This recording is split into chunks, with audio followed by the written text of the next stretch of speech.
Yo, good afternoon, evening, night, morning, wherever you are in the world, more evening. And we're back after a few delays and rejigging of schedules for episode 27. Mike, is it 27? Yes, it is. It Yes, is. see, I know things. Yeah. Of Vaybaba, we're joined by Steve Cobbs. You can't see, but you can hear up there. Hello. And that's Epitanissus over there, away. Hello. Captain Danface up there. Hello. Me is Gilded Branch, and Mr. DM going to recap, and then we'll get straight into it. Captain Gingerbread up there. Yo, yo, yo. Oh, right. Okay. Straight into me. Hello, everybody. Welcome back to Easy Rollers. Yeah. Okay. Episode 27, the recap. As Steve already said, it's been a couple of hiccups along the way. I had COVID.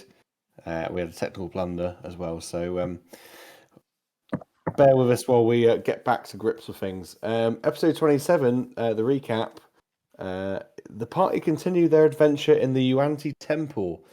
Heading up to the next level, they discover another group of robed figures, this time, however, with their hoods down. So for everyone involved in the game, of course, we were in that temple and we finally escaped from it, didn't we? So just remember, you started the last session halfway up the temple. They appear as gaunt women with snake or reptilian-like eyes. As the previous group of such figures, they discovered lower down these attempts to deceive the party once more, but seeing through the lies, Logan is quick to move and engage them, defeating them swiftly. The party move on to what seems like the final level, where they are presented with two doors. They opt for the right-hand door, which opens into a room where there are half-man, half-snake beings and what appears to be a six-legged, overgrown iguana. Logan feels some sensation come over him, but shrugs it off. However, It's me. however, for Lily and Keenan, as they peer into the room, they begin to turn to stone. Combat ensues and the room is finally cleared, but not before petrification fully takes a hold of Lily as she turns into a stone statue. While Keenan, with the defeat of the iguana-like being, shakes it off. Claxel announces there is one final level, the peak of the pyramid, accessed from outside. After looting this level and moving to the peak, they find some kind of sacrificial altar. Party return to the statue of Lily, and as the storm clears, move on through the jungle to the nearby town they originally were heading for. A town of wondrous-looking architecture, exotic peoples, and strange astral ships, coming and going, and as always, that's where we're going to pick it up. However, I will remind you of the description of this town, as it's been a couple of weeks now. So, after beating your way through the dense tropical rainforest, the foliage finally gives way to the main settlement in the area, which is called Andranth. It's a town that is bizarre architecture, buildings that seem to be of shapes like squares, spheres, rectangles, all of them modular, and some other, all of them modular, and some have enclosed walkways between them. They are all raised off the ground on supports about 5 feet up, with steps leading down to the street level. The ground is paved and smooth, much more so than any paved road or street you've ever seen on Vaybaba. Buildings with strange lights on them. They aren't made by fire. Doors swish to one side rather than open in the traditional sense. There are a variety of peoples of races you have never heard of before walking by and paying you no notice. Some have horns and reddish skin, some have flaming hair. There are some that appear to be beast folk, walking upright and in clothes. It's a melting pot of all kinds of peoples coming and going, and in the air you see more of these astral ships, equally as varied as the people taking off and landing nearby. So by modular buildings, if you've ever played No Man's Sky or anything like that, it's that kind of capsule type buildings, the sort of things you might see. No Man's Sky. To give anybody else an idea, besides Branch, of what we're talking about, modular type of buildings, perhaps the sort of thing that you might hear SpaceX talking about with the Mars mission, for example. They want to put modular buildings around. that kind of thing. But for branch, they're just weird shapes. Yeah, that'll do. Things that fit together well.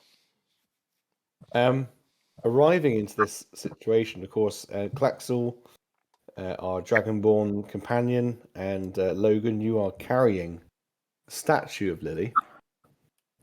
Klaxel will Don't sort drop of, it. as you, and no, that's well, yeah, don't drop it. He'll sort of say to you all that you know, we must attempt, well, I must attempt to make contact with my local dragon guild to try and establish some sort of I don't know, line of communication, something we can use to help us. As for you all, I would follow the captain. Perhaps find a place to lay low for now. These aren't great. This isn't a great place to be. It's a frontier type city, town. Excuse me. I thought I was muted. Oh god. Well done. Nice. And the Academy Award for most disgusting noise heard on nominee.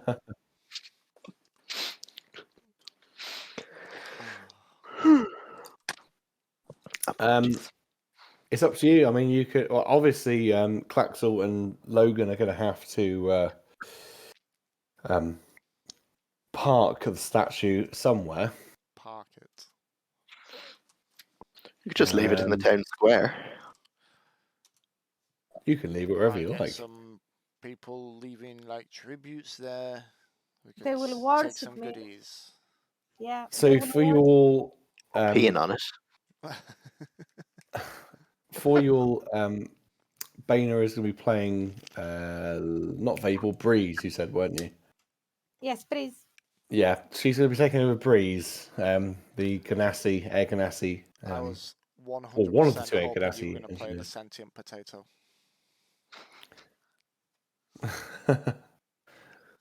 So just a little note on a little note for playing Breeze, as I've sent you the notes on how they behave, but of course it's a very airy voice. All right. Was that your airy voice then? I'm not very good in impressions. Oh. Klaxel will sort of. I will try. just- I promise. No, that's fine. You do Wait, your best. You do your Fine. best. It's not something that you ever wanted to take on. It's been thrust upon you, so it's fine. Yes. Klaxel will say, right. Perhaps we should all go to the nearest bar. We can deposit the statue there. You can all relax while I go and speak to my order. That sounds like a good plan. Gotta say, I'm kind of interested to see what this different drink tastes like. With that, Vapor will nudge Breeze and say, "Sister, we must find the parts that we need to fix the FTL drive.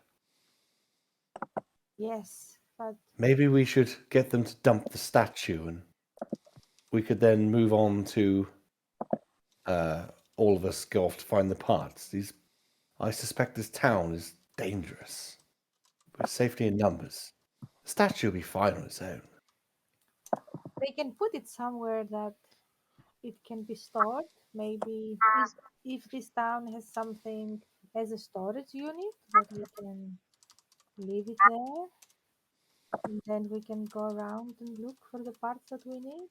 But they won't do it first. Yes, I suspect so. I think, but yes, we should, as Klaxel has said, perhaps just take it to a tavern and deposit it. We could always pay, I'm sure. Captain Kazik will pike up and say, "Yeah, I'm happy to pay someone to watch over it, I guess. I mean, if there's things to be done, there's things to be done. We need to get out of here as quick as possible." Yes. Why do we need to leave as fast as possible. Well, there's always a danger of the Empire looming. You know, these sort of frontier towns, they know that all kinds of people congregate here, and so we should really try and get out of here as quickly as possible, just in case of any lockdowns or anything like that. Oh, Well, I've if had enough of Klaxor's lockdowns. if Klaxor's off to speak to the Alliance of Dragons, then surely there's a bit of sort of safety there from the Empire. They're only the Order of the Golden Dragon. I mean, they don't. They're limited in themselves. They're just. So they don't sort of rule with an iron fist here.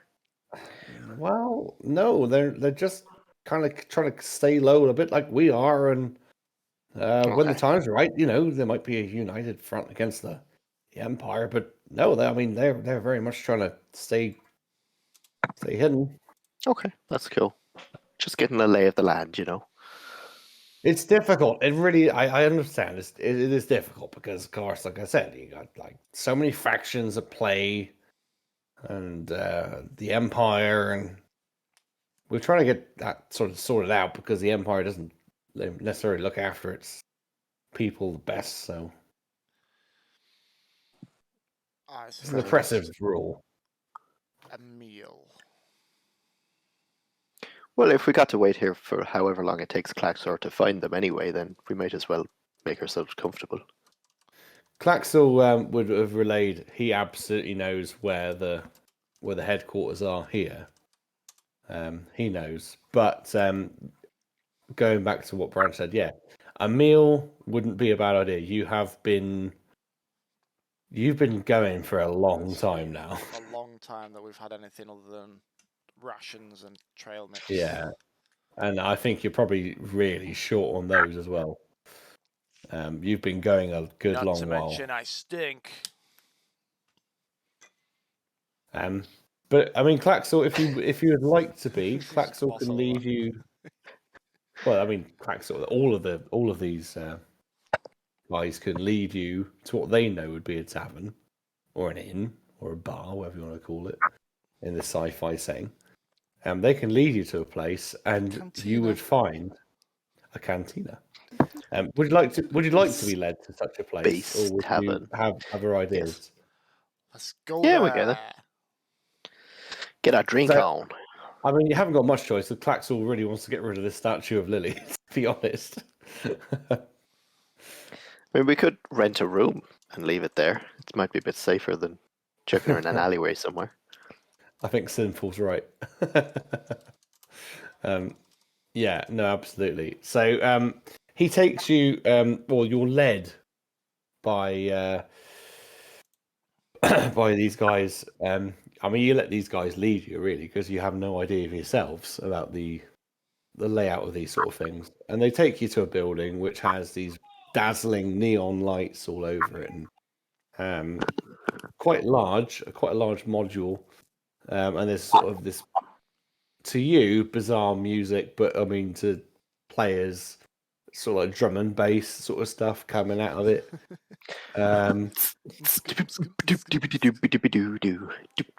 Really fat bass. Wob, wob, wob, wob, wob, wob, wob, wob, wob. You're going all full on dubstep. That's it. Dubstep. Wubba Not dubba drum and dub bass, dub. dubstep. Wobble up. Just goes to show how much I know. Some youth but they music. Youth music, yes.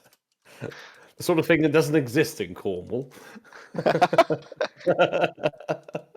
We're still in the 1940s down here, didn't you know? What? Anyway.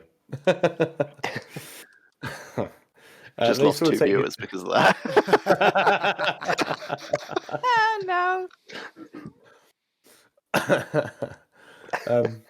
So you take into this sort of like this bar-y type thing, and Claxel and and Captain Keswick and that, they'll go in and they'll sort of make arrangements, and they'll come back out and maybe pick up the statue with Logan and usher you in.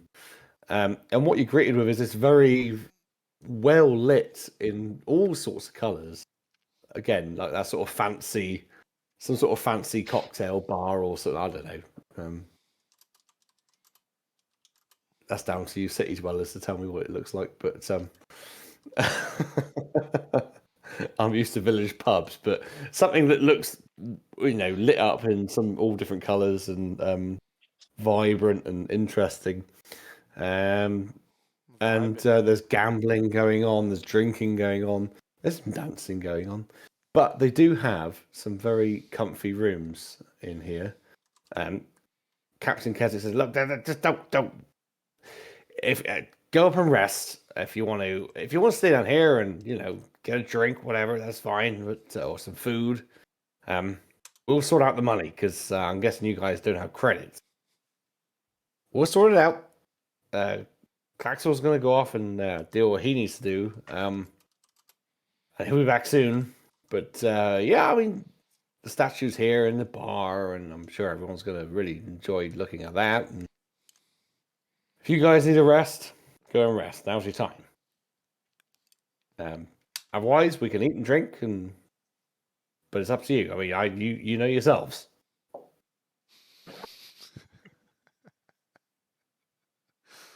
There seems to be a Khajiit attacking Captain Downface. There seems to be a predator dot on Captain Downface.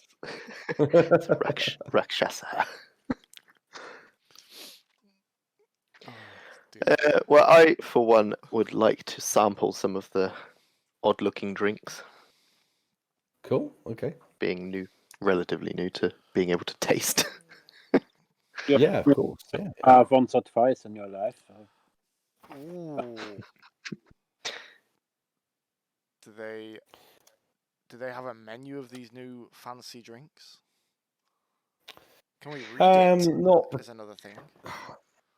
They've Glorp got all juice. sorts of.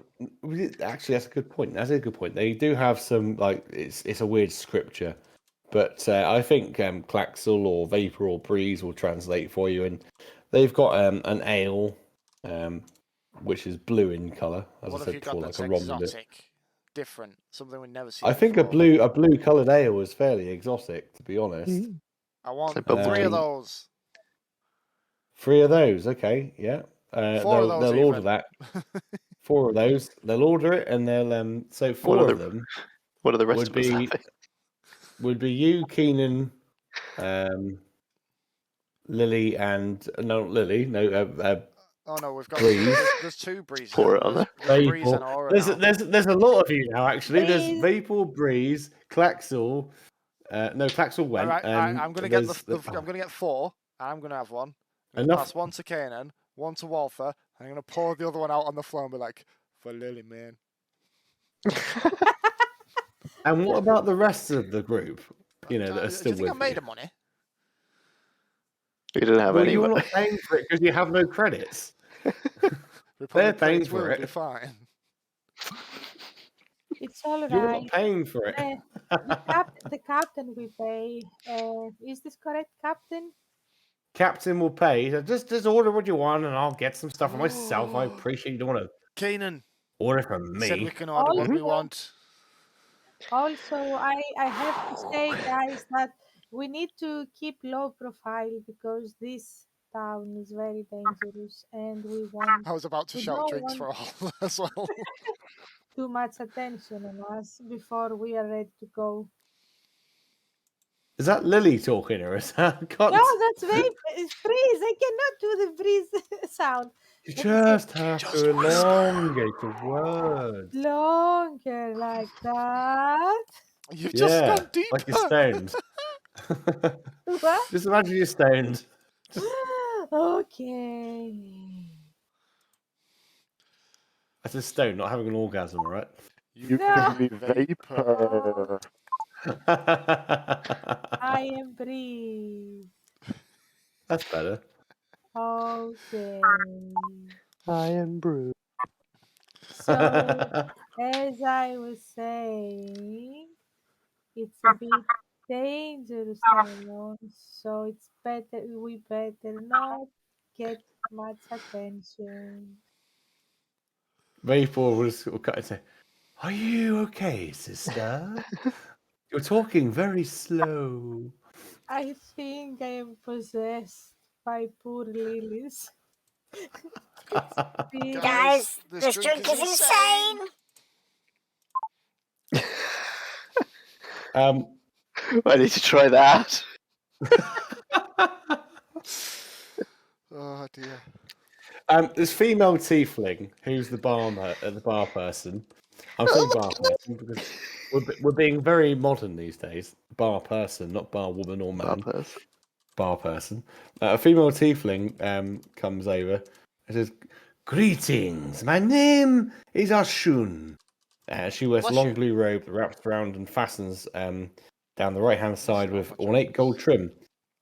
She's well built with curves in the right places and has long, flowering purple hair that comes down to her shoulders. Her skin is a lighter shade of purple, and instead of eyebrows, she has two long horns that go around and behind her head. So, greetings. What can I get you at this canteen? Obviously, Captain Keswick has already ordered some drinks with another bar person, but this Logan this looks up at him person's with come over to you. teary eyes and red cheeks after downing that drink, and a good hearty meal, please. My goodness, that's a funny voice you have. I'm A not good from hearty these drink. parts.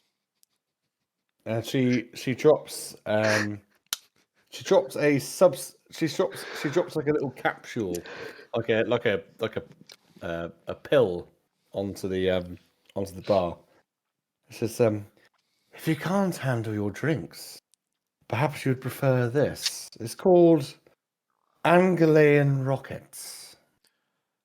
Is that a suppository? It's huge. I'm glad you noticed. Yes, it is a suppository. You stick it in your anus, and well, all sorts of things could happen. Well, I'll try anything once, I guess. And he goes for it. And she watches you do so, and she's like, "That'll be 20 credits, please, sir." Captain's paying. Keswick sort of looks around. What? You said you were paying. What am I paying for? Thing. It was I asked for a meal and they gave me this, and now I'm not sure what's happening. For note, you are at disadvantage for all rolls for the next hour. Feck. Any roll, you're at disadvantage, and you feel fucking weird. You essentially got a 3-course meal up your arse. The walls are spinning and they're bleeding color at the same time. He's like, "Oh my god, Jesus Christ, did you just do drugs?" I have no idea. I'm completely He lost. puts the 20 credits. He puts the 20 credits on the bar and he looks at it. Not cool, man. Not cool. And for anyone watching, remember, drugs aren't cool. Hey guys, you should all try this. It's amazing food. Oh no! What have you done? She sounds like she's on something anyway. God damn it. Just trying to light it. I think he's dead. Clacton was like, "Right, somebody please take him to a room, for Christ's sake." Yes, please. We'll put him in a room with Lily. There we go. Problem solved. Great. That's fine. She can't Why is- close her eyes. Point her at the corner.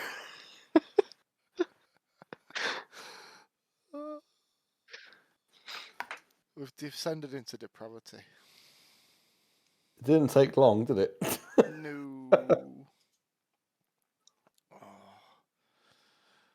God.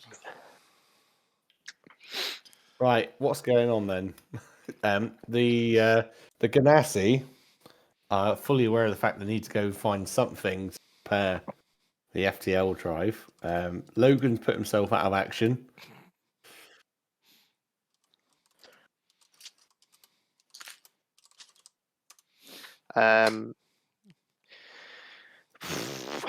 I mean, should we just have an evening and write it off and join again at the next morning? Or should we hang about until Vapor and Breeze get done with what they're doing? I think maybe a few quick drinks and an early sleep, because by the time we wait for Vapor or Breeze to finish a sentence, we could all die of old age.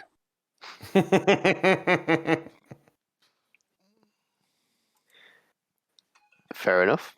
Okay, I'll sample a few drinks and try and be a bit thoughtful of the captain's paying for us. Essentially, just a bit diplomatic. That's very kind of you, Keenan. Thank you very much. Obviously, at this point, Claxell's already gone. Claxell's already gone to find his order. Execute. Yeah, I mean, you guys are probably due about a long rest anyway. It's been a good Been a few good old sessions. slog. Does It's that been a thing- good old slog. That lovely thing that is now inside of me, shall we say, is that at least counting as like a meal, a sustenance? Well, no, it's drugs. Well, You spice? Spice. Spice. Just- It's drugs. It's not a meal. just drugs. Paprika up your chuff. Oh my god. I never thought I'd hear that sentence ever in my life. A few words that should never be strung together is it's like paprika up your chuff. Oh, You God. do. So if you all go to sleep for the night, that's great. You know, it's all paid for. You get some food. Logan, you don't get any food because you've gone to bed, walls spinning, bleeding, all that sort of stuff. You do get a knock at the door, Logan. It's up to you if you choose to do this or not, and it will be put onto the captain's tab. You get these tiefling women knocking on your door at some time in the wee hours. Wee hours. In the wee hours. Would you like some company, sir? All that sort of stuff. You can gather they're probably prostitutes. Oh dear I lord. thought it was Vapor. Yeah, Vapor and Breeze turn up. With me being out of it, I'm going to leave it to chance. We're going for a D2. You tell me what's... Go- Evens are yeah. a yes. Evens or a yes, that's fine. We got a 1. Cool. You turn them away. My head's not in it, I'm afraid. You turn them away. I would like you to make a con save, though. Oh no. All For of the 4. Rehypno. A 4. So, you all get a good night's sleep. Ranch's Logan sleeps a bit iffy. In the morning, you sort of arrive at your quarters. This bar thing is lit normally. It looks a bit bizarre because it's not a normal nightclub type setting, I suppose. They don't offer breakfast. You have to what? find food out. Yeah, that's it. It's a nightclub. They just had some rooms. You just have to guess were the rooms there for reasons other than just sleep. But I think Kazik's quite pleased that you didn't take on the ladies of the night because that would cost him more money. But you do start to have this itching feeling, Logan, no. that I bet wow, it'd be a that different was- itching feeling if it was overnight. you had that feeling like oh, that was quite enjoyable last night. Actually, maybe I could do that again. Is that person who I bought it off, are they still here? No. The whole place is like literally is like a couple of the bar people just tidying up and cleaning up, ready for the next Oh, so session. I can't like sneakily grab another one for later. No, not right now. You'd Ooh. have to return or find them in the town. Cool.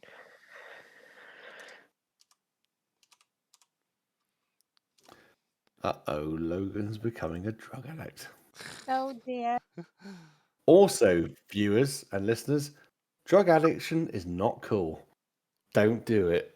Don't do a Logan. Don't do it. No, there's no unless. We're just saying don't do it. We're behaving today. I'm going to actually have to, for the podcast, I'm going to have to put a disclaimer on here, aren't we? There are drug references. Drugs aren't cool. Stay in school, kids. You'll I've learn opened to up So, cook meth Pandora's better. box, haven't I? good morning, gentlemen. How was your sleep? Logan, are you feeling a bit better?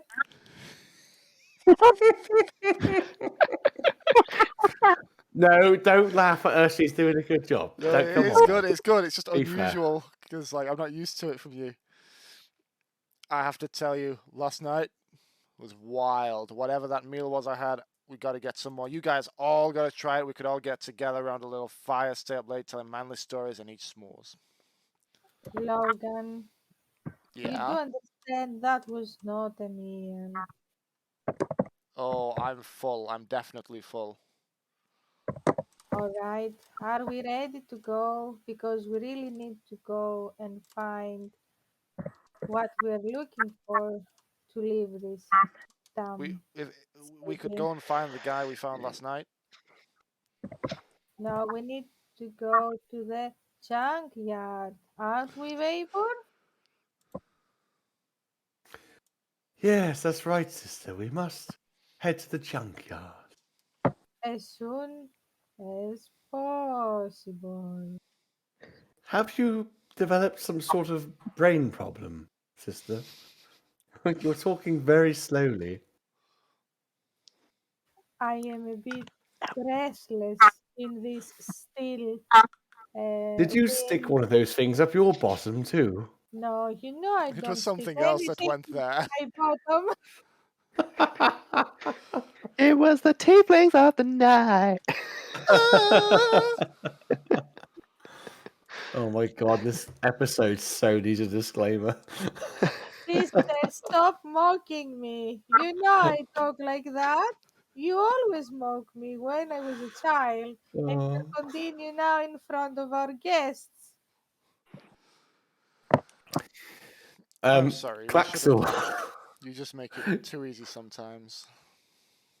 The door flies open to this place. Bang! Claxel over exaggerating his strength as he bashes his way in. Ah! There you all are. Excellent. I have made contact with my people. And they Well, that's said, good. Don't look too excited. Are they receptive? Well, of course they are. It's me. Tell us more then, man. Well, they're very keen to meet with you. They want to know where you've come from. They believe it to be one of the old worlds. But there seems to be some strange feline creature attacking Keenan. That's a potato. Don't worry about it.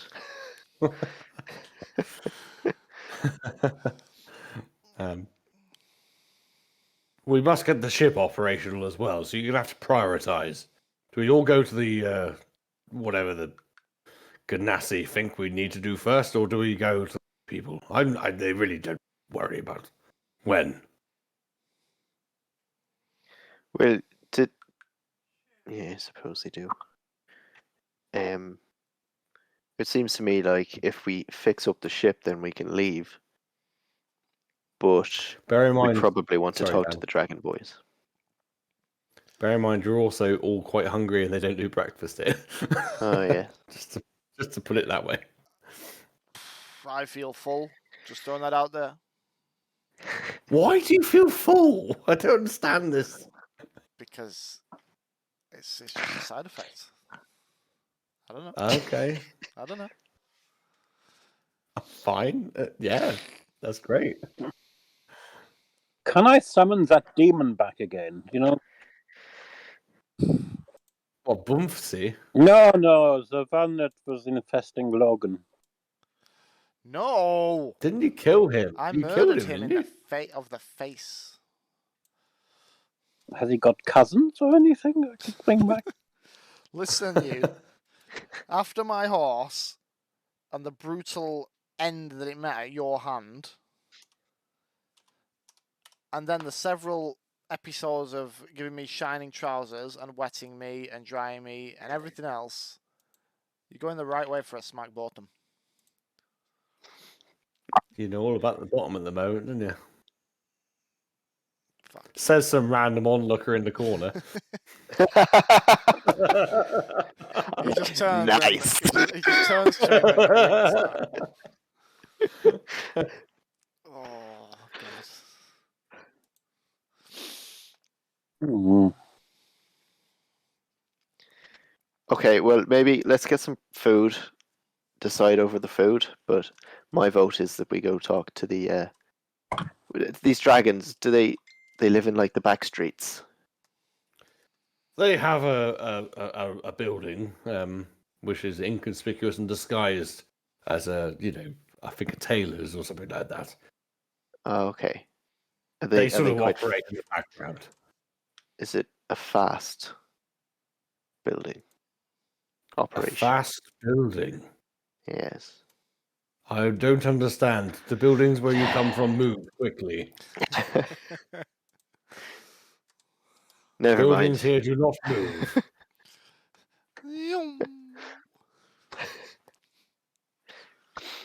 I was just I hoping that the understand that tailor many is of quite our swift. spaceships probably look to. Ah, yes. The tailor is very swift. In fact, did you not? You must be aware then that the Taylor family is known as the Swift. Ah, excellent. That is They are a satisfying. tailoring family known as the Swifts. Can't argue with that. Sound logic.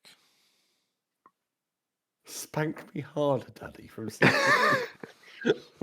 I'm not sure what that was in reference to. No, I don't know either. For anyone like on the podcast, right, we've just had a message from a chatter. No context whatsoever. Just spank me harder, Daddy. I demand you explain. It won't matter anyway because I'll edit it out for the podcast. But my God. I think you should look at the blog about bottoms, maybe. But I'm going to have to look up Taylor Swift songs now to make something make sense when you actually get to this piece. Oh God. What about your friend? Are you going to leave her here? Well, there must be. I don't know where we would even start to try and fix it. The situation. Do you have religious folk that might be able to reverse the effect? What effect would you like reversed? Petrification. Oh. Well, I can't say that there are anybody of that particular. Anyone that could potentially. I don't know. You should probably speak to my leader, or the leader of our order here. He would know better. Then take us to your leader. Okay, I will take you to Goltan. Goltan. Goltan. Gold alive! Goltan is very much alive. It's your birthday. Okie dokie. If you want to go to Goltan. Go time. Sorry. You're barred from using all sound effects from now on. Please, I've got so many more. Child. You stupid boy. My mum Head of says that. that too. building. It's like a different thing. Okay. So you led to this building by Claxel. Of course, you're leaving Lily's statue in the bar thing. And he leads you all to this other building, and on the front of it, it's got like a what do you call it? An awning over the front, and a great big open window, and they're selling clothes and all sorts out of there. These people. But he sort of leads you around the side and to the back door, and through the back door it drops into this. There's a service room or something like that, and it drops down into the cellar. And as you drop down into the cellar, it's quite dark, and he flips a switch, and these lights all come on. And Claxel will say to, "I'm about to open the door here now. To anybody who does not know it's here, it goes into a room, what appears to be a storeroom for bolts of cloth and all that sort of thing. There is a secret door in here, which will take you through to the Order of the Golden Dragon, secret base here in this town. I will take you through. The leader of our clan here is called Golzan. He is a bronze dragon. He is very inquisitive, and he'll want to know as much information as you can possibly give him. Now, if you wish to have him assist you in your problems going forward against the Empire, because it sounds very much to me like your problems are with the Empire in one way or another, he will do what he can. He has some influence over the Elder Council of Dragons. I will warn you, he himself is a dragon, though he will not appear to you as a dragon. He will appear to you as I am, simply a dragonborn. That is the most appropriate form he deems to take for everyday addresses with others and outsiders. So, please be accepting of his form, but respectful of the fact he is tremendously powerful. And with that, he leads you into the storeroom where there's all these bolts of cloth and things hanging up on coat hangers and that sort of stuff. And he presses on through a door, and you enter into this great big hallway. And in this hallway, as the door slams shut behind you, it's all lit by a natural light because, of course, it's underground at this point. But it's this great big hallway, and in the back corner is this little chair, and sat upon it is this bronze dragonborn. And a few other dragonborn are sort of scattered around and talking to him, and they all scatter as you walk in. And Claxel walks towards him and sort of bows deeply. And says, "My lord, these are the travelers who I spoke to you of. I leave it up to you to speak to them." And Claxel breaks away and disappears off into a different side room somewhere. And this bronze dragonborn stands up and comes to meet you in the corner of the room. He's got great big metal epaulets. Underneath is a blue robe type cloak and studded leather armor over his sort of chest and lower regions. Bare legs, but almost like a Roman. Is kind of like that short skirt that covers obviously the important parts. And then he's got large leather studded shin guards, if you will. And he's got a pipe in his hand and some great big claymore. Some great big claymore sort of tucked into the robe, but you see the handle sticking out one side, and just the other side you see the tip of the blade. Through the rings, as we sort of see him and getting the sort of the vision of him and stuff, Logan says to the other two, he's like, first off, do you think he's overcompensating with those epaulets? And second off, do you think he matters that my armor's made out of his friends? Well, it's a bit too late. If he I'm does. gonna stay quiet in this one. He approaches you across the room as you're approaching him, and he comes to meet you somewhere in the middle. And it's a lovely blue kind of rug or sheet or something that spreads out across the floor. Thin, but it's very well decorated in different insignias and stuff. And he comes across and he says, "Greetings. Claxel said you have come here from one of the olds. This piques my interest, henceforth our conversation now. We've not heard from such places outside of our galactic networks for some time. There seems to be something blocking the old worlds from advancing to the point of interplanetary travel. Pray tell me, what led you to leaving your world and you came about meeting with our brother Claxel?" Well, it was pure chance, really. We stumbled across an old ship. It belonged to someone called E.T. Star Runner. I don't know if the name is familiar to you, but as we were poking around, it took off. Next thing we know, we were right there with Captain Keswick and the crew. I'm afraid no. E.T. Star Runner does not ring any bells for me. But I am intrigued to your story of how you arrived here. As I said, from the old world, you soundless where you come from. You mentioned to Claxel, you have come from a place known as Vaybaba. Is that correct?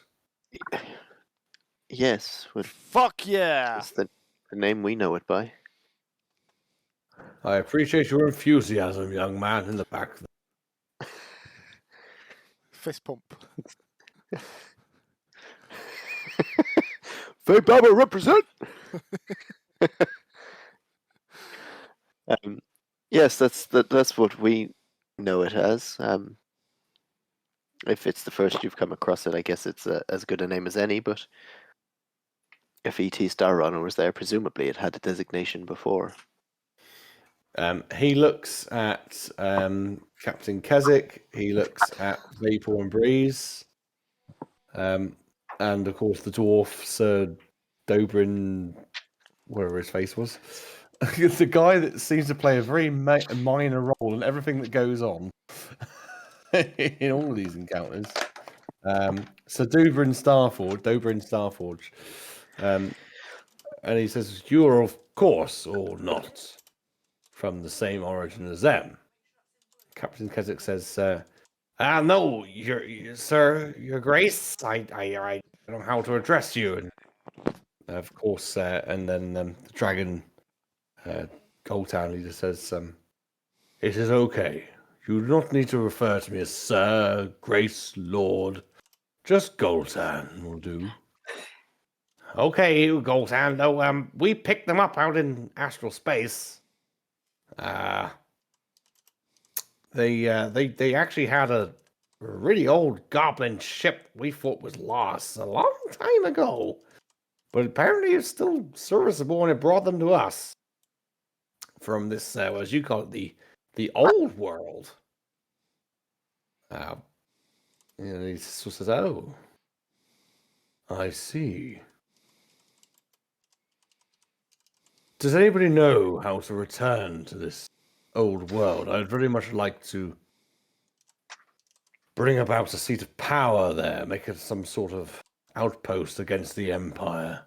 For surely if Melnora should find it, then if we can get there first."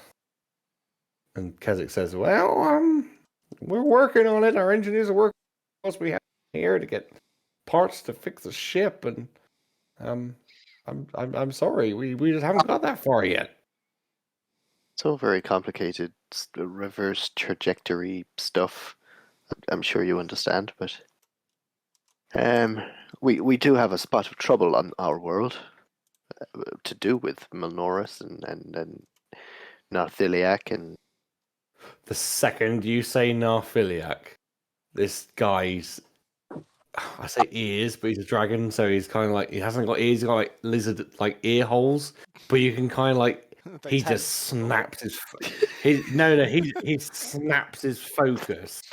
His entire focus just snaps on Keenan, and he's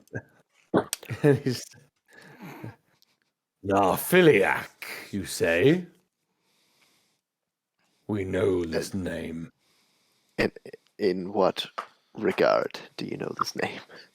From the stories of old. From the stories of old. The stories that come from planets such as yours. The old worlds. Okay. Tell me, Well, what trouble do you have on your world? well, I suppose long ago there was a bit of a disagreement between Melnoris and Narthiliac, and long story short, there was a bit of banishing, a bit of death. All was well on Vaybaba while the two of them were away, but now Narthiliac seems to have returned and is seeking an item that could make him once again all powerful, which would be very bad for Vaybaba. And he looks you up and down, and he says, we know of Melnoris as well. Malnoris and Narphiliac are known to us well, but Narphiliac more in the history of the old tomes. If this is a character that has returned to this universe, nothing good can come of it. We already opposed Malnoris strongly.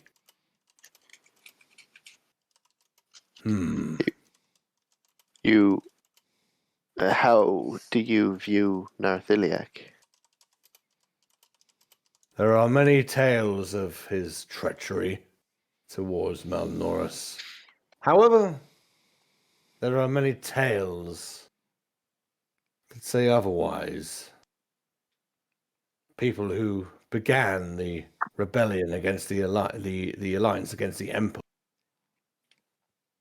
There are many who would say otherwise of Narphiliac, and how it is indeed Malnoris who is the fiend here. These are times to tread carefully indeed, especially if you say Narphiliac has revealed himself. Time to tread carefully indeed. He's done a little more than reveal himself.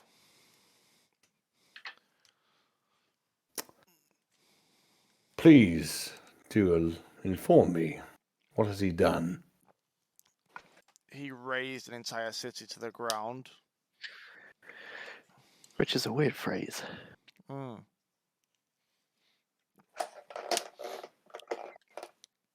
He's brought forth armies of demons and devils and Hellfolk. Enslaved entire populations. You see him put his very long pipe into his mouth, and through his scaly fingers he sparks an ember, and as he turns his back on you and sort of walks towards the far end of the room, and then turns back again and looks at you all. If what you're telling me is true, something needs to be done.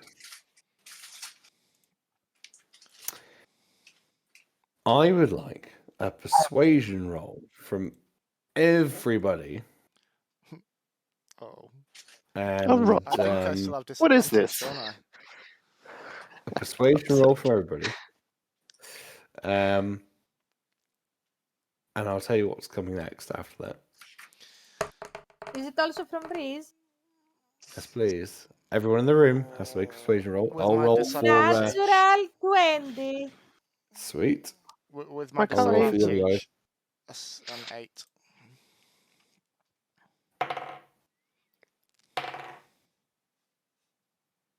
Okay. I have 16. I got a 13. We're Breeze breaking is even. 25. We're breaking even because NPCs all rolled pretty bad, but you guys rolled well enough. So Breeze is 25 with natural 20. That's fun. Cool. Thank you very much. He leans Whew. in to the group and he gestures and brings you over to a small desk just in the room, just off the side. There's a few chairs there. He gestures for you all to sit. And as he sits, you hear it creak underneath him. And he's leaning on his pipe. So, what are your plans for defeating this evil on your world? I cannot deny I do not know the full truth of the treachery of Malnoris or of Narfiliac. They're both made out to be characters of evil in one way or the other. Of course, we fight against the Empire of Malnoris. What is your plans to defeat Narfiliac?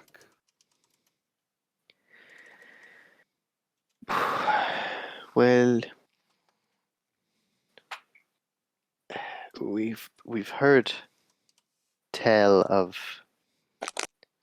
certain items that, when brought together, can summon Malnoris, who may be able to stand up to Narthiliac. But we're having a bit of trouble with that. As well as this, we're trying to rally the forces of our world and those that still are fit to fight to our aid and basically raise our own army to fight against him. He did summon a Hellspawn Lord, I guess, by the name of Griff. Yeah, Maybe he with a was T. like a death knight thing. Yes, and he's the one that wields the weapon Narthiliac is after. So they're not exactly allied, but they're both terrible These are people. all new terms to me. And you see him, he takes his pipe from his mouth and he's sort of always glancing off into the distance a bit and staring for a while and taps his pipe. And, well, you've absolutely piqued my interest. I would be very keen to help in some way to establish a new base on a new world, especially one of the old worlds. But I'd be very keen to help you in your cause, gods or not. Sounds like you're in desperate need of help. And an old world, well, that would certainly give us a great advantage for a foothold against Malnoris and his empire.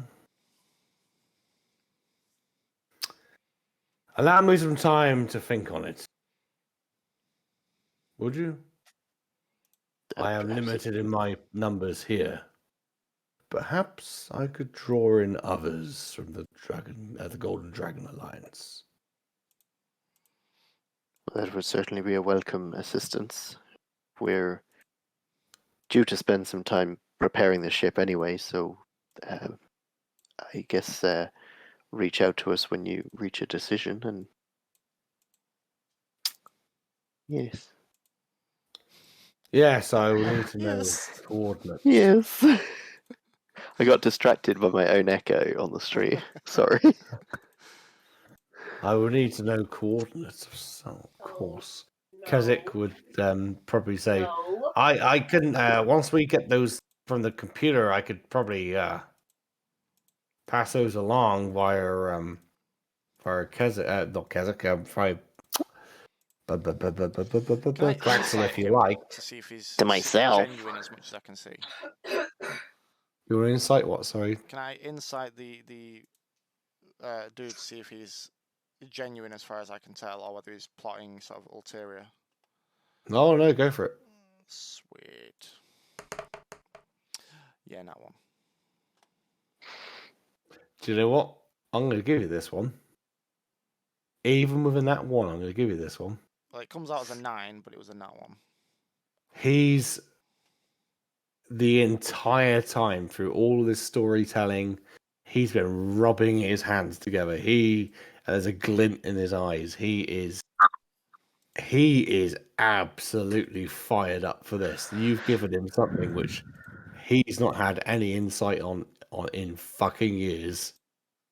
He is fired up. Through the rings, he's going to sort of relay that we need to be careful and perhaps not give the coordinates until we've got a full agreement in place. Find out exactly what he wants. We should probably also find out what sort of force he brings to the table, because if we inadvertently bring a greater force that's going to be even harder to get rid of, then, out of the frying pan into the fire. He will Goltan will interject and just say, it is rather cute of you to be using magical items to communicate. Oh! Though I do not know the nature of your communication, You have to I understand would warn you against such. In our situation and what's been going on with the things we've described, it pays for us to share our thoughts as much as we can. I am of a good nature, and I would just warn you against such things. If you have something to say it in front of all of us. This is the one and only time I will give you this warning. Are you I do going not to know fuck you. us over? Why don't you make give us an investigation roll or something like that, or some kind of Investigation? Oh, something along those lines. Wisdom, some sort of wisdom check. insight? But asking him, of course. Insight, yeah, go for it. Slightly there. 21. He looks you square in the eye. He's got a square eye.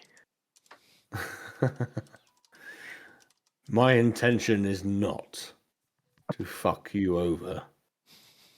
Our order has supported this rebellion against the Empire for centuries. It is not in my interest to, as you say, fuck you over. However, do not take advantage of my nature, because I could well personally fuck you over. I mean, I don't after doubt it. yesterday, I'm willing to try many things. But we will retreat to our tavern and await your response after you have spoken with the other forces and those in power. Beware upon leaving. I do not know what Claxel has told you. This place is watched by the Empire.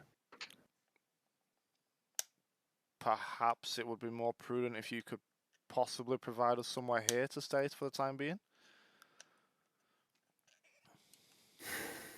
I Under the suppose circumstances. you could stay here if you so wish.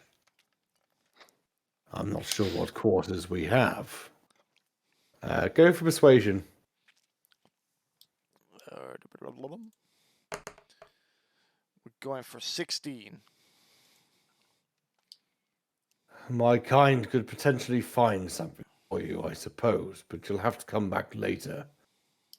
But make sure you're not followed. Also, Logan, we need to be able to go and to the junkyard to find the what we are needing to We fix our ship.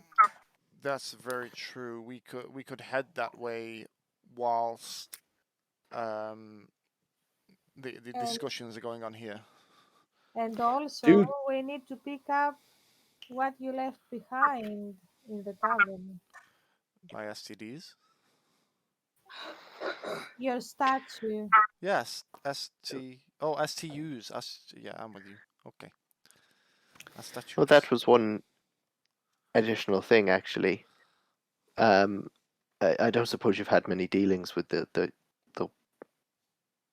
Guanti pureblood in the area. the Yuan-Ti. That's the one. Yes, they're a dangerous tribe of snake people. Well, I don't suppose you've got any dealings with the petrification abilities that they're capable of, turning people to stone. I am afraid my numbers here are limited. We do not Hmm. undo anything of that kind of nature, some sort of curse or something. We are warriors. There are people, of course, within my kind who can deal with it. We are limited. Also, you will need to, I say, fix a ship. We do not have any ships here to help you in that cause, so whatever we can do to help you, we will have to summon our own council to supply such measures.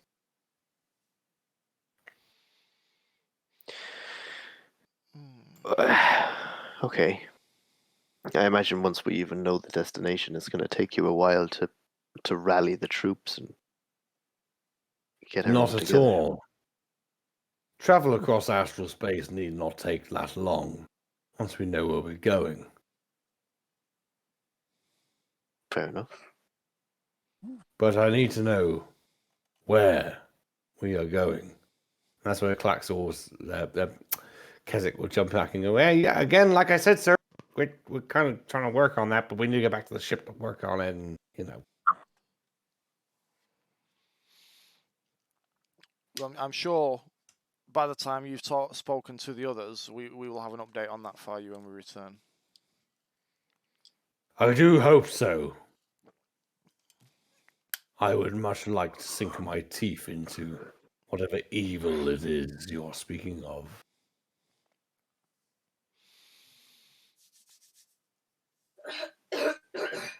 Well then,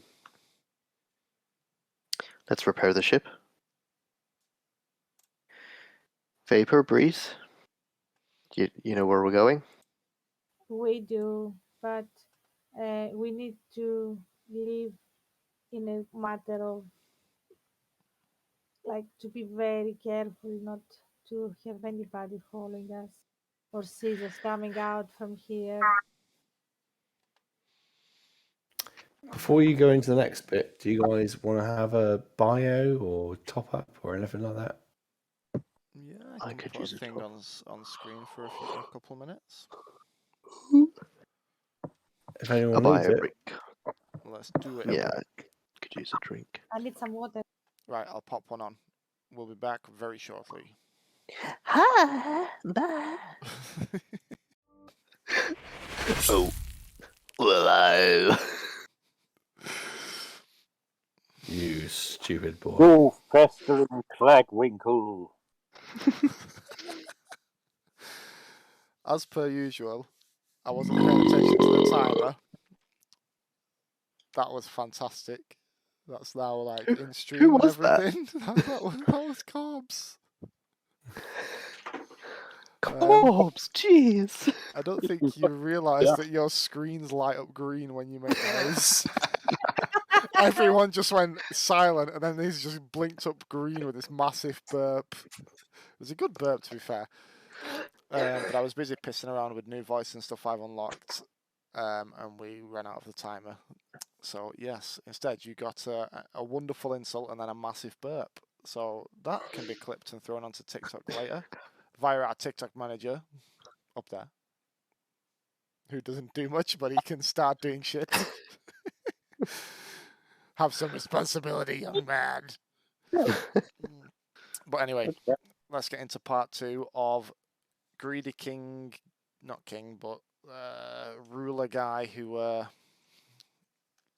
seems to be a little more than he says. Who says he's greedy? My feelings on him. I don't think he's given anyway. Greedy for power. I don't know. Greedy for power. Is he? It's about pride. It's about power. I don't know where you got greed for power from. It's just my vibes that I'm getting from him. I'm going to have It's a to put the Vrock on the screen for a second now. It's the drags. A little dragon-shaped Yoda dude. Leave him alone. Little? I'm not entirely He had convinced that epaulets he's longer greedy. than my penis.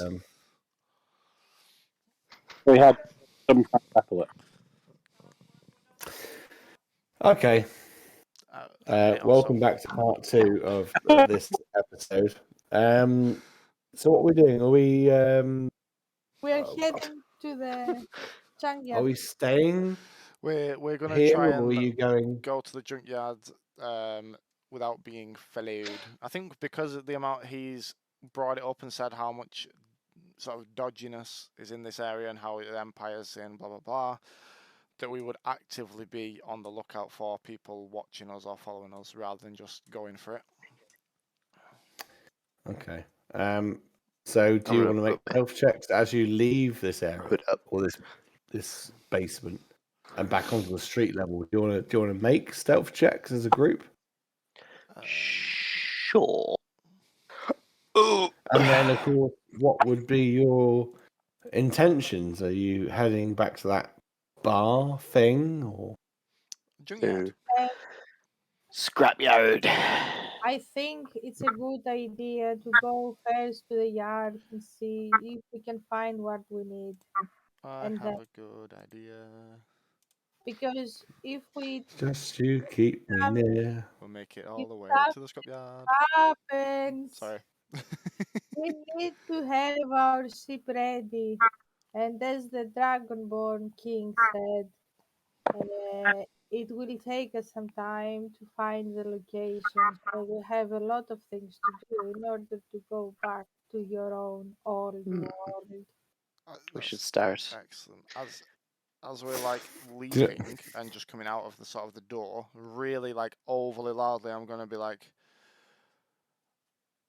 "Back to the tavern. I need more of that blue shit." Blah blah blah. Just to hopefully divert people who are hearing us that way. That's going to help. Oh, doggy.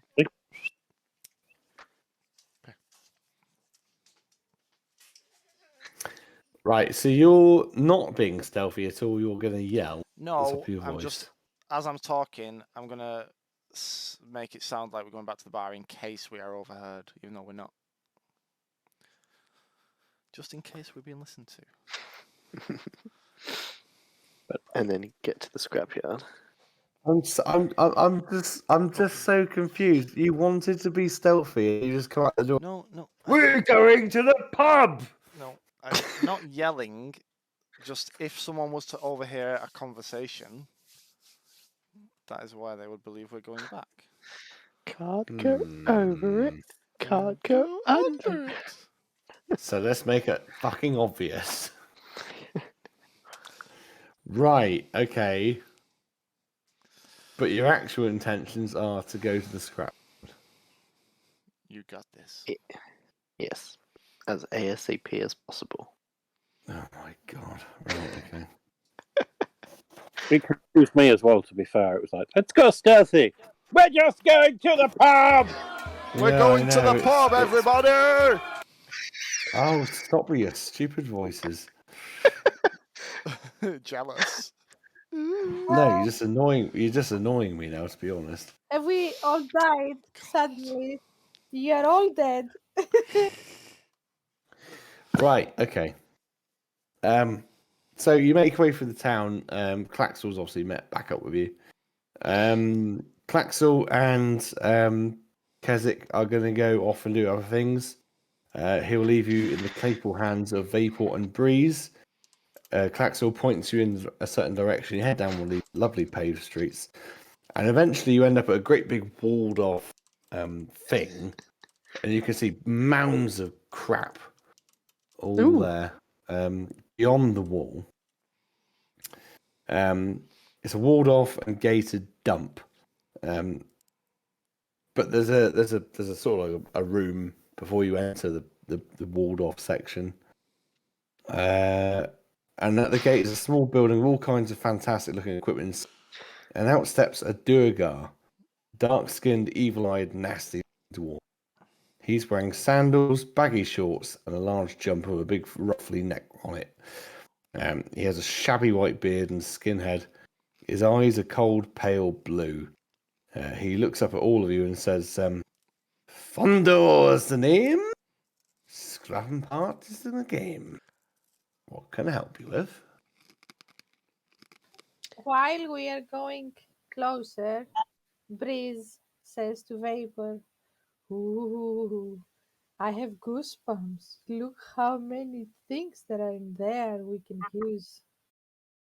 Vapor sort of just pats you on the shoulder and says, We are in need of some fuse relay induction.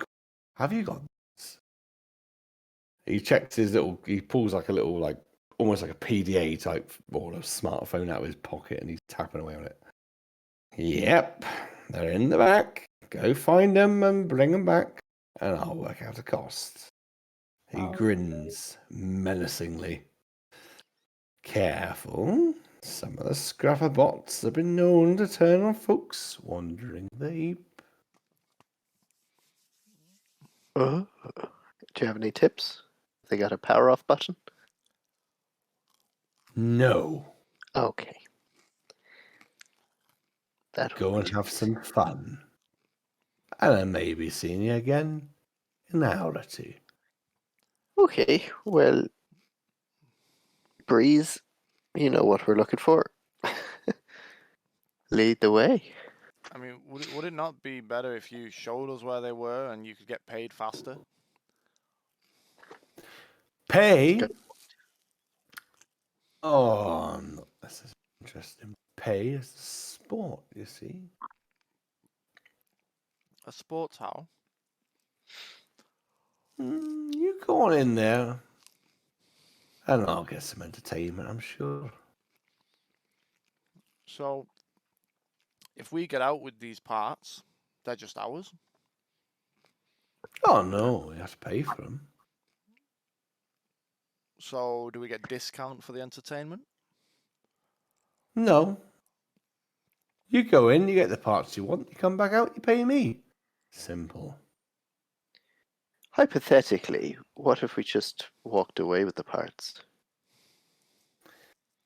Well, that would be a case for the guards to deal with, wouldn't it, I suppose? It sounds like it would also be a case for the guards if we were to befall any trouble whilst in there, considering this is your business. Oh, no, they won't care if anything happens to you inside. Oh, What if we just kill you and you can't report to anybody? You could try. If no one else is saying anything, I'm going to draw my sword. yeah. Someone needs to be a voice of reason here. Come on. Logan, I don't think this is a good place to do something like that. We have other priorities. It is better to keep our swords in place and go in there, find what we need, and then go back to our business and let this man get paid for his service. It's hardly a service. He's telling us to do all He the work, leans. take all the stuff, and he gets paid and entertained as well. In what sounds like This, a He dangerous way leans. for us. this He is leans how into this Logan. world. He leans into Logan and says, Listen to the pretty lady, lad. Just go on in.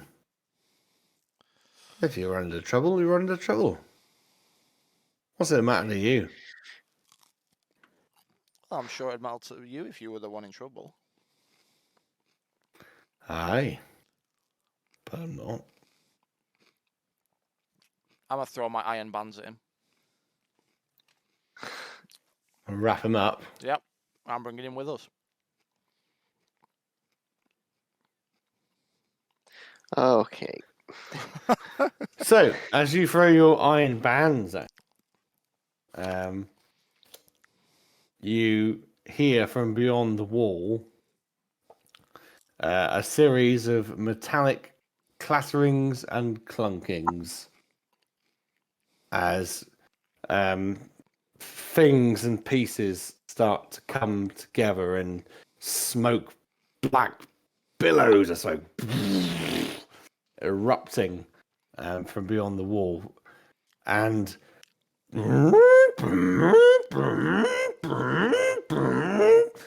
this chunk, chunk, chunk, chunk, chunk, chunk, chunk, chunk. This huge. Now, have you ever seen what the Titans look like in War? Okay, Oh god. this fucking huge mech just steps out from behind the wall and looks down at you. Let's fucking roll some initiative.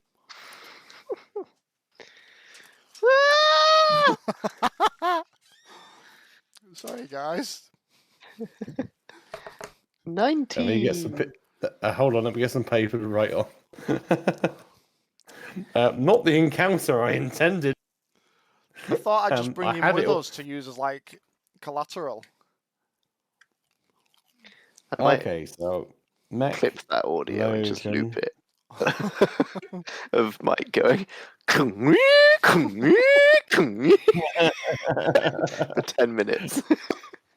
Well, what other sound could I come up with? I mean, honestly. Mech Logan Walter, Breeze, Vapor. I was genuinely Vaybaba. expecting Walter to stand in with who the am I voice missing? of reason there. Well, you fucked that one up, didn't you? You've thrown your bands on him, so he's now. Of course, no one's actually paying any notice to that. No one gives a fuck. But this great big thing just starts erupting out over the wall, and people start to pay attention. Like, oh shit, something's going to go down. Out of interest, So how right, did Logan this Wolf thing? and Prince Vapor. What notified this thing? What notified it? Hmm. Well, you don't know because yeah. Vapor's gonna go on a 15. Okay, Logan, what's your initiative, please? 11, mate. 11. Mate. Volta? 9. 9! 9! Breeze? 9! 15. Oh, okay. Nice. Keenan? Keenan. Oh, I thought it said Stephen. Oh. I got a 19. You got a 19. Okay, so in order of initiatives, we've got We had a 1, long rest, didn't we? We should be at Yeah. max health. 2, 3, 4, 5, and I 6. thought I had a 1. Okay. Oh, that was the other. No, never mind. Mech, let me give it some HP. Okay, the mech's going first. Seeing that you've just thrown some kind of restraint on its boss, Keaton. What did I do? It steps over the wall, and you see this giant axe come slamming down in your direction. It's 8. That is a 13 to hit. That misses. You're not Logan. Oh. You said You Keenan! said Keenan. Did all the I? way Oh, through. sorry. That's why he was like, "What did I do?" Sorry. I was just going to let him take the damage. Okay, that's fine. Sorry, Logan. Sorry, Yeah, it misses Logan. me, mate. So you kind of like bring your sword up to meet this axe, like maybe against it, but it repels and comes back down for another go. That is 26 to hit you. Yes, it hits. That hits. Okie dokie. Ooh. Let's get that one. That's what I want. Right, you lot over there. That is 3, 7, 8, 9, 10. That's 14, 15, 17 points of slashing damage as it hits giant axe, just comes roaring down for a second attack against you. Boom. Bloody hell. What an axe hole. And like I said, this thing looks like one of those giant kind of like mech things out of 40k. I don't know that. Shut up, Alexa. God knows why she felt the need to check, but anyway, number 2, we are going with Keenan. Okay. A small crowd is gathering as well, like, oh, this is interesting. I can't do anything against a small crowd. What do you mean you can't do anything? Do something! Against a small crowd, I mean. All right. I've been playing too much of other people's clerics. So, smoke cloud. Okay, I'm gonna cast Radiant Soul. Ooh. My eyes light up, my wings pop out, I fly up. Oh, hello. Oh, he's Um, gorgeous. There is currently a dog on stream for podcast listeners.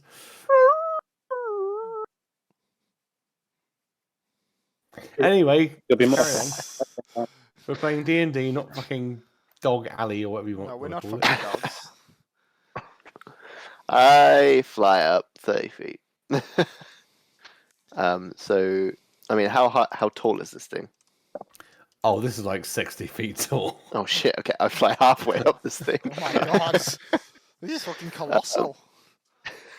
Yeah, it's one of those. It's one of those things out of 40k. I don't know what you call them properly, but Oh, that tabletop games are available. well, yeah, but you know, it's the best description for what they look like. What you doing, Kanan? It's an action. That's just kind of annoying. I'm gonna have to Good boy. use one of my key points to take the dodge action as a bonus action. Okay. So I can't do anything, but I'm flying there in front of him, dodging. You're hovering in front. Okay. Breeze, it's down to you. Sit. Can I ask you something, please? Because I don't understand something here on the action. Yes. On the vibe. It's a very basic character. It was meant to be an NPC. Yeah, no, that's all right. The only thing I cannot understand is that damage correct that I see there Let me just grab it. on the vibro sword? Yes. Oh my goodness. Great. Okay. Do 3 melee attacks. Yep. No. Yes, that's right. Yes, it is right. Yes, Yeah. yes. Go for it. All right. Let me see.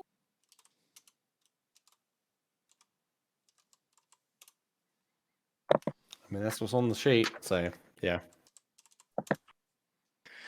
17. I mean, vibro swords are meant to like basically be the opposition of a lightsaber, so Yeah. they're pretty powerful. 17. Does it hit? No, it does not. So nothing hits. Oops. Unfortunately. I swing it, but he is too tall, and I think I am also a bit intimidated because I'm not usually fighting things like that. I'm usually fixing things like that. Yeah, Vape and Breeze are very much, So introverts. I'm afraid, not used to this kind of thing. If there's nothing else you want to do, I'm just trying to hide like I did my sword, but I'm just trying to look smaller, kind of. That's all right. It doesn't pay you any notice. We go round to Vapor, who absolutely fails the hit, which means we come round to Logan, who instigated the entire thing in the first place. I'm gonna try and hit it with my long sword for 24 to hit. 24 hits. 24 hits, and as he hits it, as per his sort of what's becoming his signature move, the flames erupt along the blade and travel into it. So he takes. Let me just very quickly check what it is. I think it's an extra 2d6 on top. Yeah. So it needs a strength saving throw, please. Okie dokie. That is a 24. Okay, so it passes that. So it takes a total of 14, 20. What sort of damage is it as well? 13 radiant and 6 fire. And then his follow-up attack is 17. Does a 17 hit? No. No. And then he'll use his the extra attack thing. I forgot what it's called. 26 to hit. Hits, yeah. Well, it's literally called extra attack. That's fair enough. And that action surge. So 26 hits. So he gets 12 damage again. And 6 fire. What's the total damage? I don't remember because the first lot goes off my screen when I roll the second lot.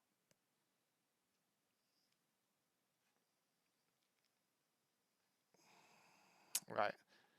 I'm just going to very quickly roll them two again. We'll go for whatever the last two are because I don't know. Oh my god, why the hell didn't you just roll actual dice? Because then I'd still have to pick them up and re-roll them. I don't have like 17. Well, I do, but anyway. Right, so 18 damage as one. And then the second is 12, 13, 14, 15, 16, 17, 19. There you go. 18 and 19. 18, 19, 20, 30, 3, 4, 5, 6, 7, 37. 37. And that's him for this term. Hold on. Okay, that's great. Thank you very much. Let me just do maths because I'm awful at it. So let me get my calculator on my phone.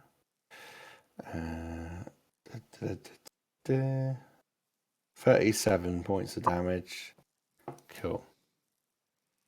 So you cut into its armor and and like some sort of heroic giant leap and slash into it, but it's not phased in the slightest by any of that.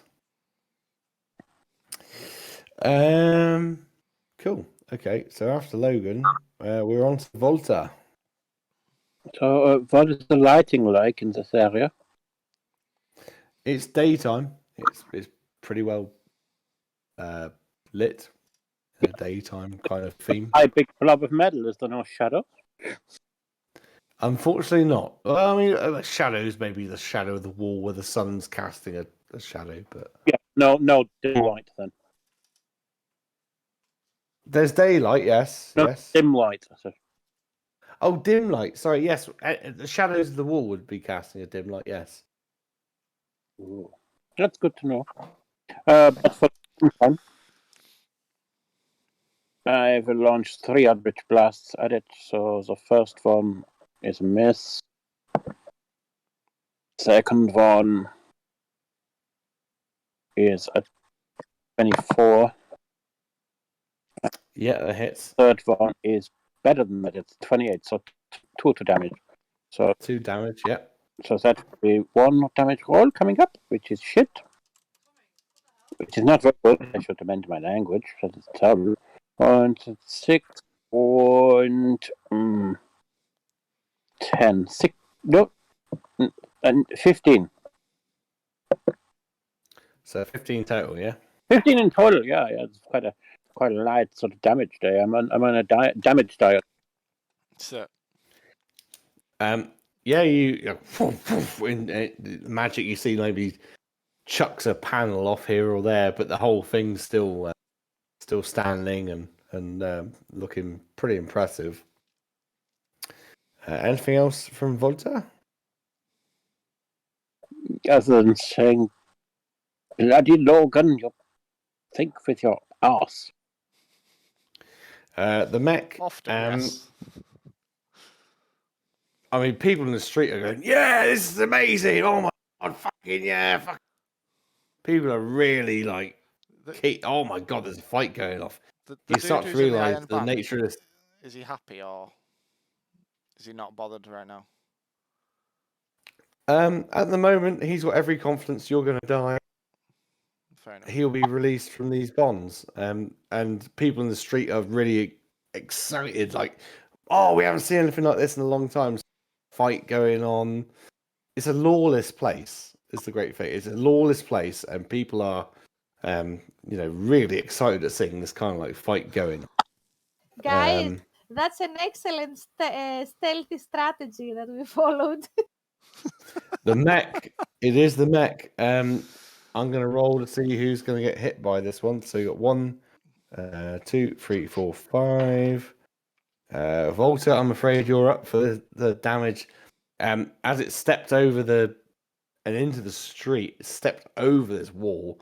It's looking at all of you. You're the last one to hit it. Unfortunately, I rolled for you to be the one to take this. You see this ginormous axe come down on you. The first one, though, makes 2 attacks. First one's only a 9 to hit. No, that one misses. And you see this huge axe into the street next to you, and it pulls it back for the second attack with a maths 17. 25 to hit. No, that misses as well. Of course it hit. I use a reaction and invoke a cloud rune as it hits him. As it hits Walter. Yes, and it automatically makes you continue the turn as you were going to, but the guy that I threw the iron bands on is the target of the attack. Regardless of the attack's range or anything, everything you were going to do hurts that guy. Does it affect a mechanical being rather than... It's everything. Let me just double check. Just any enemy I can see within 30 feet of me.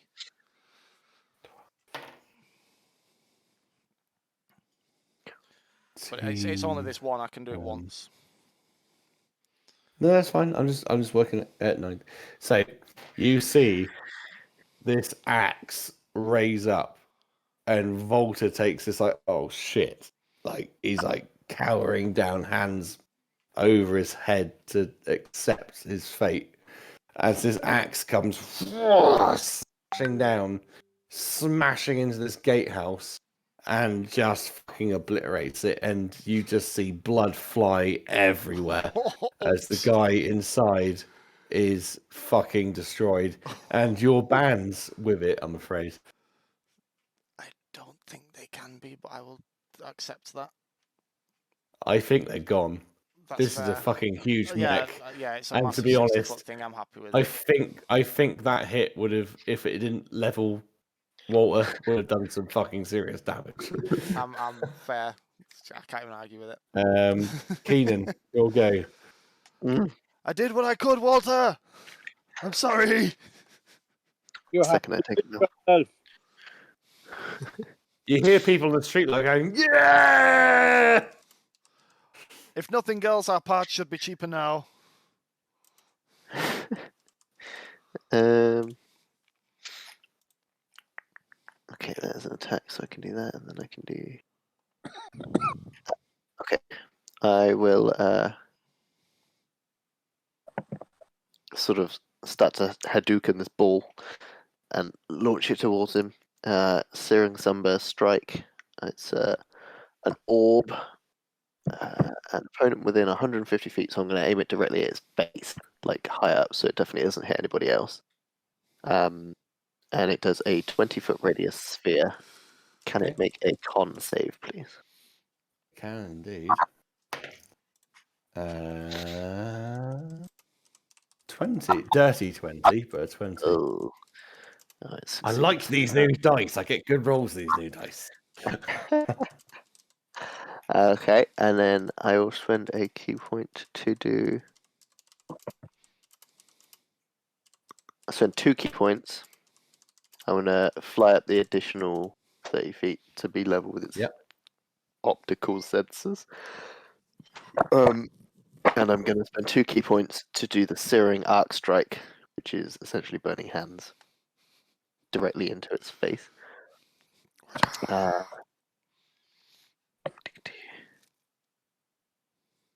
Oh, that's cheeky. It says you can do Burning Strike, but doesn't give me the stats for Burning Strike. Oh, I love that. Burning Hands. Oh, and help if I put an H in it. Burning Hands! You got burning ends, mate. It suits you. It suits the accent. Come on, load. Okay, you hold your thumbs. 15-foot cone. Dex save, please. a dex save. Oh, I love this new dice set. Got it! I got an 18. Dex, however, is -3, so 15. Oh. What's my spell save DC? It's on this sheet somewhere. I know it is. I've seen it. Yes, it should be in your spell sort of area. Spells? It'll be somewhere in there. Are you on D&D Beyond? Yeah. If you click on your spell tab, it'll be up at the top of that next to your spell attack modifier. There you go. No, it's not. Oh, I have a thing for Burning Hand. Bloody hell. It's got explosion. Hit DC 16. Wow. Yes, so it fails. Oh, 16. Yes. Okay. There we go. Okay, so I do rubbish. I do 5 fire damage, Right. but that has an additional 13 because I've currently got Radiant Soul active. So 18. 18, yeah. 18 damage. Okie dokie. And I've lost 3 key points so far. And that's me. Cool. I mean, you see this thing like maybe a small electrical fire erupts somewhere on it, but it's still looking around going. I love the noise. I love it. Well, I have to do something. Oh no, it's really good. Keenan. So we're on to Breeze. It'd be great if it was Rusty. It was just like.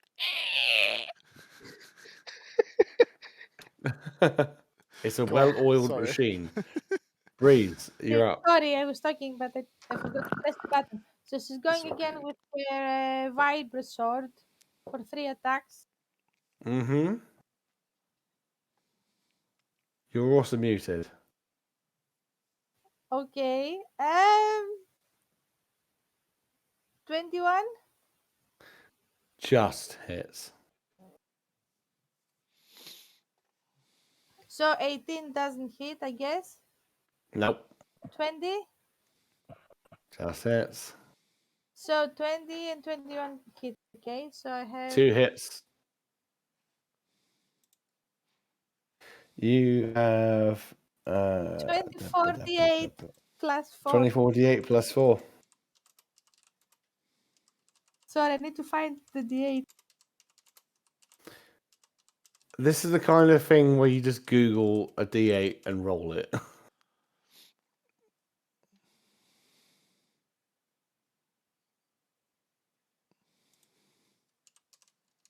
How do you roll 24 times the D8? Well, you just go on Google, you type in... You need to roll a d8 24 times. Yeah. Yeah.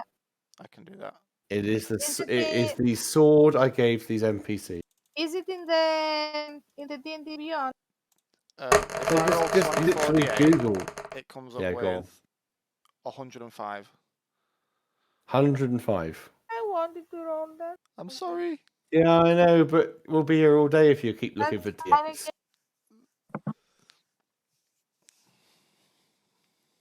That's all right. So, I'm sorry. 105, yeah? Don't be sorry. Let's move things on a little bit. 105, yeah? Uh-huh. So, you see Breeze jump into the air and start slashing away with this thing which looks like a lightsaber, but is like it's vibrating immensely. Plates start flying off of this thing, and it sort of slumps.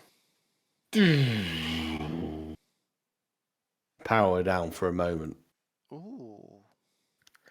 Oh. but not before you sort of it goes.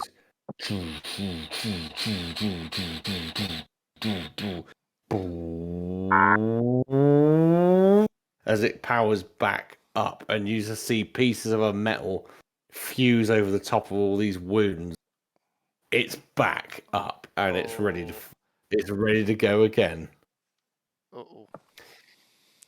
We move on to Vapor. Vapor misses with anything that she has to go. Logan. Wait, is Vapor a female? They're both females. They're twins. Oh. Vapor and I Breeze thought are one twins. was male and one was female for some reason. No, Not 20. they're We got our both first not 20. female twins. Sweet. It's there on stream. Okay, so initial damage would be 12, 13, 15, 16, 17, and no, 2d6 plus 5, yeah, 17 plus 12. So first hit does 29 Damage. yards, Yes. and then a 14 misses, doesn't it? 14 misses. A 14 misses. And third attack is 18. I think 18 misses too, doesn't it? 18 misses. That's it for total Just, today. but it misses. Can So you got a nat 20 and did only 20 odd damage. it's 2d6. How's that possible? It's because its damage is 2d6 plus 5, so it's obviously 12. 17 is its first max damage, and then I rolled the whatever as well. Okay. It's my runes and stuff that give me like the strength and the successive Yeah, hits. no, absolutely. Can I use some movement to try and start sort of scaling this thing? I don't know what rules you want to use, but I want to try and sort of go up it a bit. Well, give me an athletics and we'll see where you get to. An athletics. Because you haven't used any movement so far. So. No, 17. Yeah, you can grab bits of metal and start Legolas style chucking yourself up. Hip-ish area, if possible. Yeah, I mean, I would say 30 feet. Yeah, you can sort of start getting yourself up there. I'm guessing you're 30 feet anyway, but yeah, 30 feet of movement. You can start Legolas style, just grabbing all the things and slinging yourself up there. Excellent. That's all I can do for my one, mate. You start to notice this thing is getting less concerned with you guys. Is moving towards the town itself. Volta. It's moving. It's starting to move off, like in the town direction. Obviously, in its turn, which is next. So, I mean, you're the last in the line to have an effect. Okay, fair enough. Well, 3 Eldritch Blasts then, I guess. So that's the first one. Is a nat 20. Sweet. So that will be. Let me just get rid of that roll because it does that. I don't want it to do that. So it will be. So that one is 15 plus 13, which is 28 on that one. Second one to hit is. Oh, you swine! A 19. Just hits. Oof. So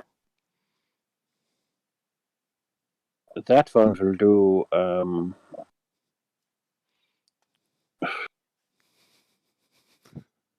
damage. And the third one will do 7 is 35.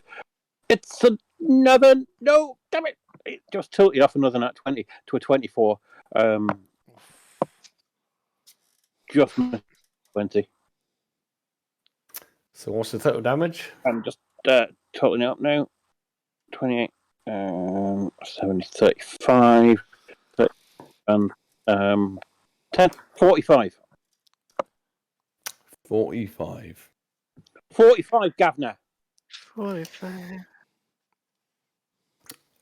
As they're stepping through the town, after Breeze has done quite a colossal amount of damage, and you start seeing it magnetically ripping pieces of metal to its body.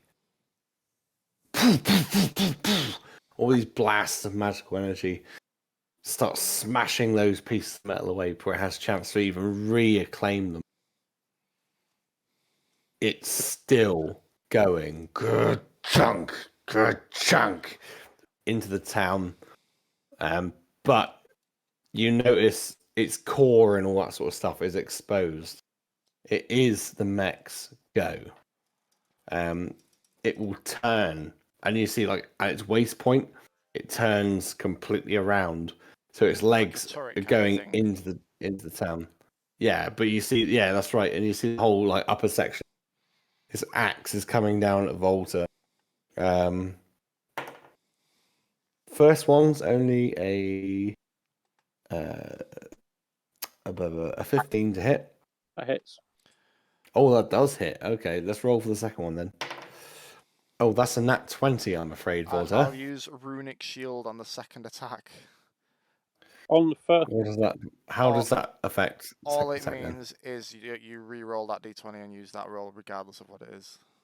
Okay, no problem. It's a shit. 19. It's slightly It's a better. 19. It's a 19 plus 8, so it's 27. On the first, cast Hellish Rebuke as a reaction.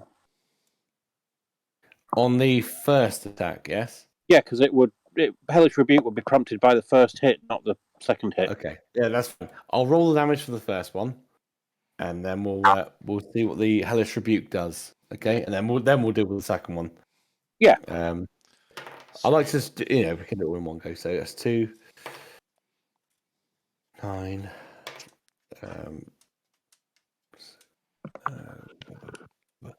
14, 15, 16, 18 plus 5 is 23 on the first hit.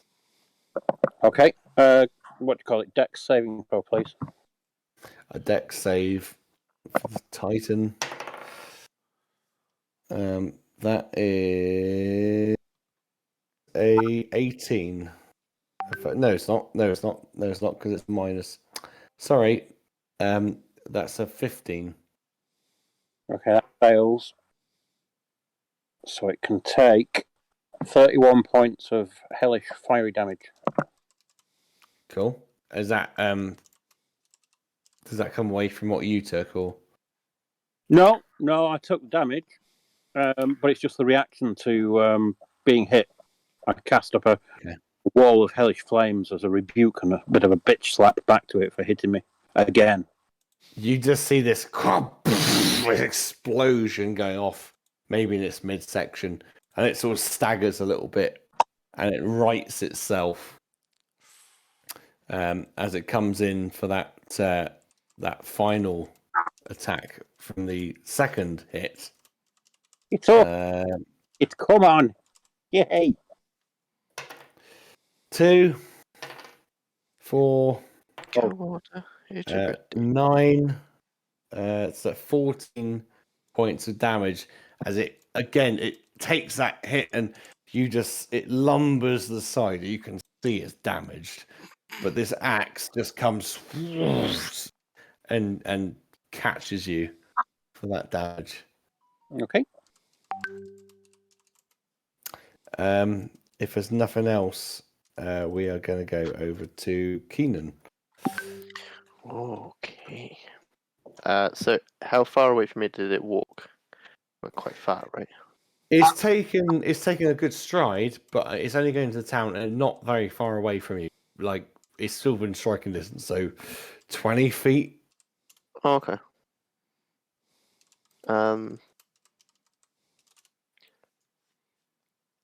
Okay, I'll go try land a punch on it with the gauntlet.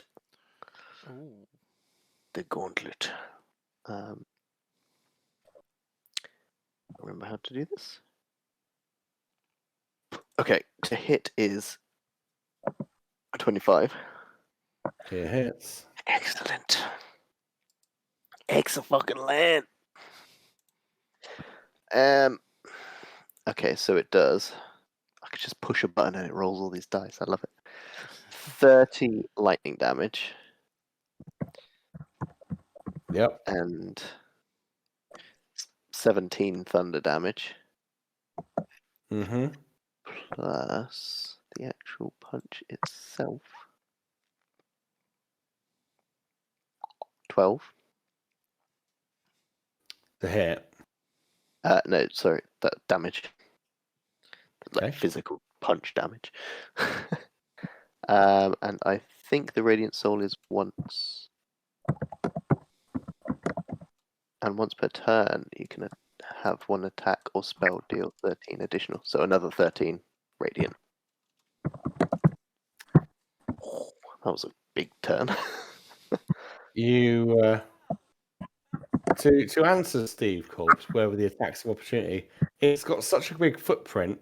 I don't think it ever really broke your area of threat because it was always there realistically in terms of this. But anyway, you go good dang, and there's this resonating throughout the whole thing as this lightning, this holy light, just bursts forth into its structure. And all this lightning this goes up through its leg, up into its chest region and its head, and it just starts shaking violently and goes rigid, and finally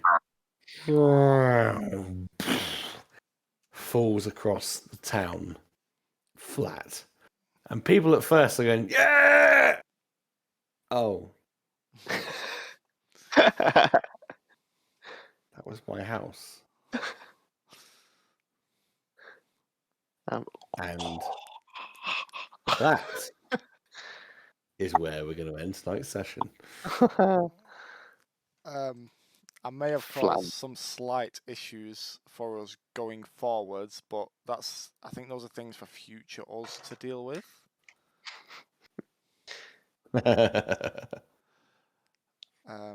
Yeah. Yeah. There's a small housing crisis in the middle of town there. Oh well. If they don't have houses, maybe they could join us in the war effort. Yeah, Free food. sorted. Look after him.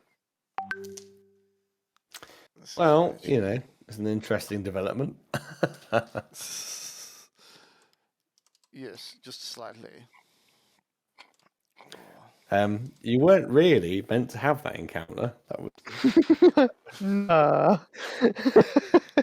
That was a background thing, but since Steve really pressed violence, then I was like, didn't okay. intend for the violence. I thought I would just take him with us as like you're not going to get your shit to attack us while you're there.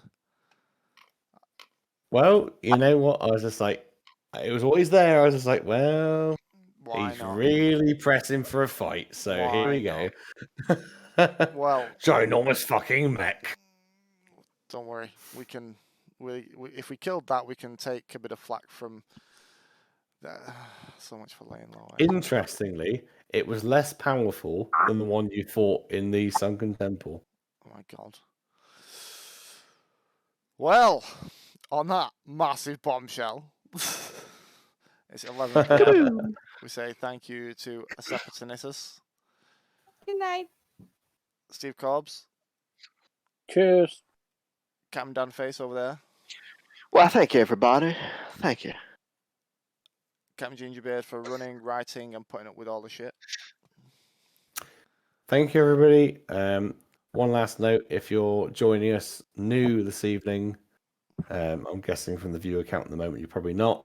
But if you are joining us new and you've come to us through Cornwall Gaming or the Launceston Tabletop Gaming Group, thanks very much. If you're listening to this, then of course, and you've come to us through that channel, then thanks again, and please do support local gaming groups. As for these guys, we are based all around the country, so we're all over the place. If you're in a Manchester region, as two of them are, or an Oxfordshire region, as the other two are, then please support any regional groups in that region. Otherwise, thank you very much for listening to it and watching us and That paying was attention. eloquently put, but a brilliant message.